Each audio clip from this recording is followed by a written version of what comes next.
People think Japan is expensive, but here is what I save every month.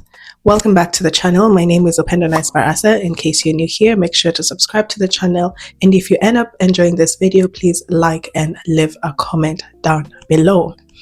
For context, I work as an ALT, or if you'd like, an English teacher.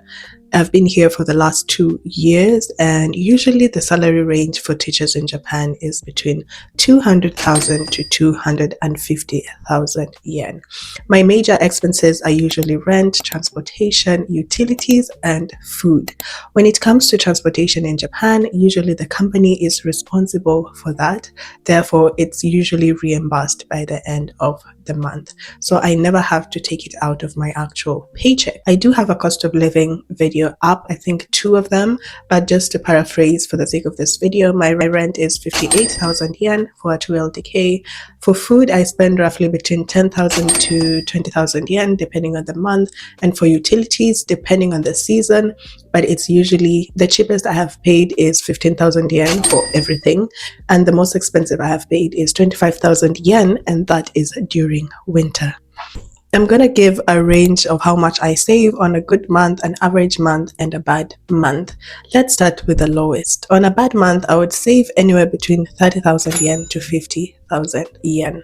On an average month, I would save close to 70 or 75,000 yen. And on a good month, I would save at least 100,000 yen.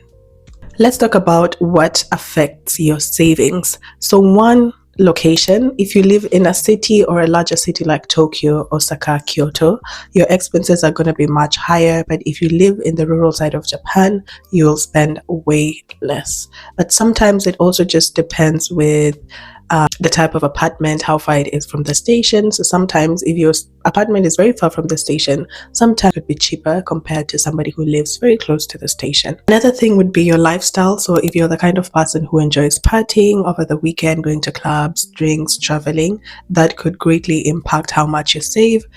For me, I don't drink, I don't smoke, I don't party, so that's not part of my monthly expenses. But if you do, it means you'll end up spending a lot more on entertainment. Lastly, your spending habits as well. I've realized living in Japan and having a very unstable or a very low salary, you need to be very strategic when it comes to budgeting. So your spending habits are going to determine how much you save at the end of the month. If you can't track every coin, trust me, I guarantee you that by the end of the month, you'll be wondering where all that money went. But this moment I started tracking every coin, I noticed that I end up saving a lot more because we end up spending on the tiniest of things like takeout here and there, McDonald's here and there, buying something that you really don't need. You'll end up paying a lot or saving less by the end of the month. My honest truth, if your goal is to save a lot of money, probably the ALT salary is not the most reliable, but like I said, there are ways around it. Here are some of the lifestyle habits that I adopted that helped me a lot. Number 1 would be meal prepping.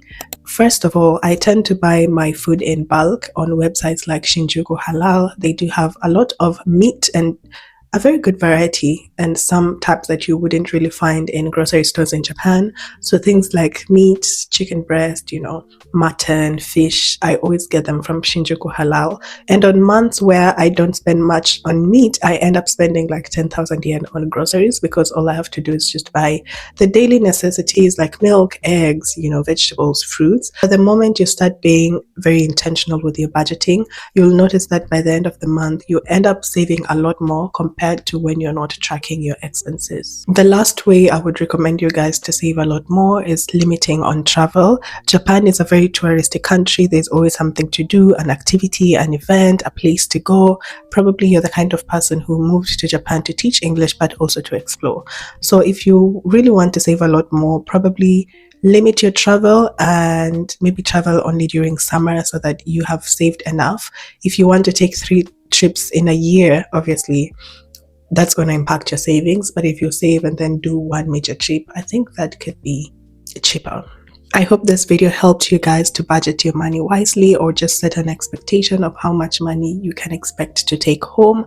That's all from me. If you do have any questions, please leave them in the description box. Be sure to hit the subscribe button if you haven't. See you again next time. Bye.